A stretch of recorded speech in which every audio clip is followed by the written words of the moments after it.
दूसरा भी जा सकता है। तब लोग दूसरा जा चुका था, तो बोले मुझे लगता है कि तीसरा भी बचा नहीं पाऊंगा। ये सारा घटनाक्रम इस प्रकार का था।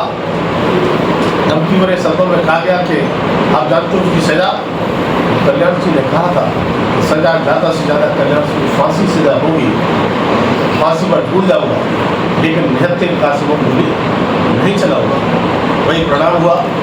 5:15 पर जब जो कलम का बलवा था वो साफ हो गया, राम मंदिर सांकेतिक रूप से विराजमान, रामलाल विराजमान कर दिए, तब जाकर के मन कल्याण सिंह की गवर्नर हाउस जाते हैं और इस्तीफा सौंप आते हैं। सारे सीनियर लीडर हमारे अयोध्या में थे। इसके बाद में भी बिना किसी हिचक के आज व्यक्ति राशन का कोटा, आज व्यक्ति प्रधानी नहीं छोड़ना चाहता। कल्याण सिंह ने अब स्वाभिमान सम्मान की खातिर और इस देश में राम मंदिर की खातिर कुर्बान करने का काम किया। हमारे साथियों उस समय बड़ा मुझे आश्चर्य होता है, उनके उपाय करिए लेकिन गोली मत चलाइए। गोली चलेगी तो जाने कितने हजारों लोग सैकड़ों मारे जा सकते हैं। ये कलंक में अपने ऊपर नहीं लेना चाहता।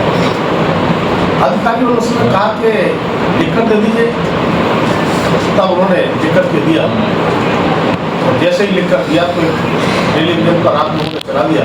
कल्याण सिंह ने गोली नहीं चलाने का आदेश दिया। उस समय कासिम को विवाद आगे बढ़ा। हम सब जानते हैं कहीं भी भीड़ को इकट्ठा करना आसान होता है, लेकिन कंट्रोल करना किसी के हाथ में नहीं होता है। कार से लोग चढ़ गए और उस समय का 464 साल पुराना जो भारत की छाती पर गुलामी का कलंक खड़ा था, उस कलंक को उठा एसपी चौहान की गृह मंत्री थे, उनका फोन आया था, जैसा इमाम जी बताते थे, वीडियो भी है। कल्याण सिंह क्या हो रहा है? जो हो रहा है मैं देख रहा हूँ, एक उपाय कर सकता हूँ, कर रहा हूँ। बोले आपने एफिडेविट दिया है जफर गिलानी जो कोर्ट में याचिका दायर की थी? मैंने कल्याण सिंह ने कहा कि ठीक है, मैंने एफिडेविट दिया है, वो जिम्मेदारी मेरी है और कोर्ट क्या सजा देगा उनकी मैं झेलने को तैयार हूँ, लेकिन मैं इससे ज़्यादा नहीं कर सकता। थोड़ी देर में कहा कल्याण सिंह कार से ऊपर पर चढ़ गए, हिम्मत को तोड़ना शुरू कर दिया। आप क्या कर रहे हैं? तो मैंने गृह मंत्री जी मैं जितने उपाय हो सकता है कर रहा हूँ, लेकिन आपके पास रिपोर्ट पुरानी है, मेरी जानकारी में एक रिपोर्ट चला गया और दूसरी सूचना भी कभी जा सकती है। इसी लहजे में प्रधानमंत्री का फोन आया, उसे भी ऐसा ही मामला बताते थे। कहा उन्होंने कहा मेरे मुँह में चला गया, कल्याण सिंह क्या कर रहे हो?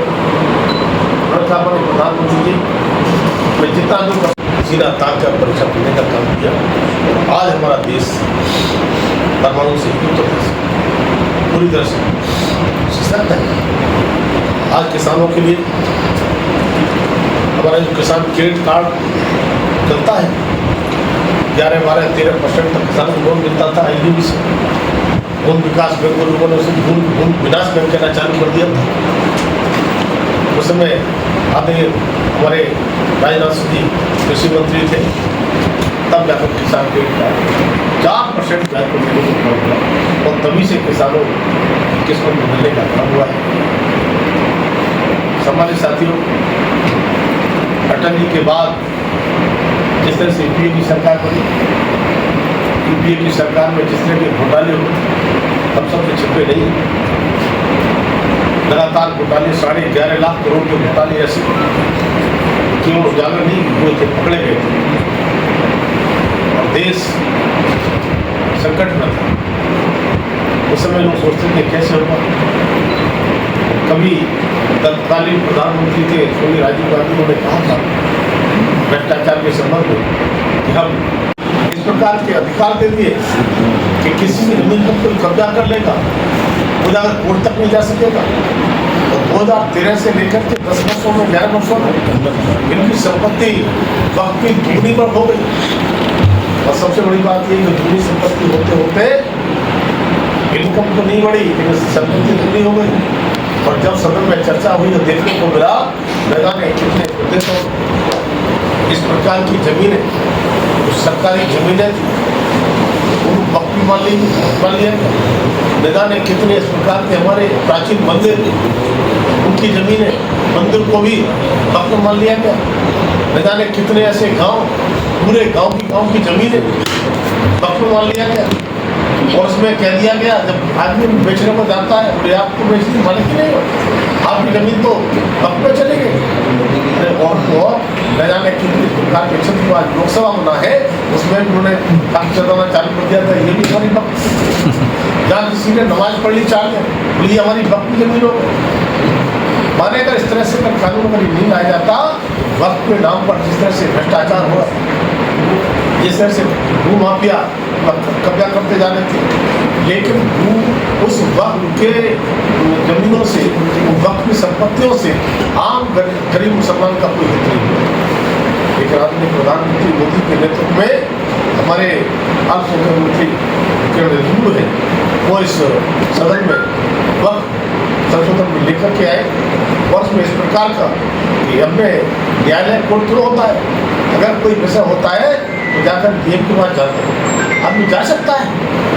जिस तरह से सरकारी संपत्तियों पर लोगों की संपत्तियों पर कब्जा किया जा रहा है अब इस तरह से कब्जा नहीं है। और सबसे बड़ी बात तो ये कि मुस्लिम वर्ग में इतना बड़ा वर्ग होता है, पिछड़ा वर्ग पसमानदा मुसलमान, हमारी उस महिला वर्ग में भी आधी आबादी वही तलाकशुदा है, इनके लिए वक्त की संपत्तियों को लाभ कोई नहीं हुआ। आज वक्त के संशोधन बिल में तो सारे प्रावधान किए गए हैं तो आम मुसलमान के लिए मिलेगा और इसमें केवल इसका जो डर दिखाने का काम किया गया, भय दिखाने का काम किया गया मुसलमानों के विरोध में है। तो मैं कहूँगा कि वक्त संशोधन बिल उनके विरोध में नहीं है, मुसलमानों के हित में, आम मुसलमान के हित में है। आप कोई इस तरह से गलत कब्जा करके उसका दुरुपयोग नहीं करेंगे। उसका विरोध कौन कर रहा है? विरोध वही कर रहे हैं जिन्होंने अवैध संपत्तियों का कब्जा किया है, प्रत्यक्ष या अप्रत्यक्ष लोग से जिन लोग कब्जा किए बैठे हैं वही लोग इसके विरुद्ध हैं, उनका विरोध कर रहे हैं। तो आज मैं कह सकता हूँ कि मुस्लिम वर्ग बड़ी संख्या में लोग इस बिल का समर्थन कर रहे हैं। इस वक्त संशोधन बिल के समर्थन में हमारी इसमें महिलाएं उतरी हैं। आज पूरा कृष्ण समाज भी इस बिल के समर्थन में उतरा है। और मैं कह सकता हूँ कि इसमें लंबी चर्चा करने की हमने चर्चा को टाइम दिया था कि आप कितना करना चाहते हो और लंबी चर्चा करना चाहते हैं। हमारे देश के गृह मंत्री सुशील जी ने खुद कहा था जितनी चर्चा कर लिया लंबी करो। टाइम शुरू था कब ये चर्चा के लिए समय दिया, लोकसभा भी लगभग 3 बजे तक चली। लेकिन क्योंकि मंत्री दोनों शोर में रहते हैं, अब हमसे पूछिए कि हमारे सारे सीनियर लीडर चाहे वो अमित शाह जी हो चाहे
आपको हमारा वीडियो पसंद आया हो तो इसे लाइक, शेयर और सब्सक्राइब जरूर करें। देखते रहिए SKS 24 न्यूज नेटवर्क।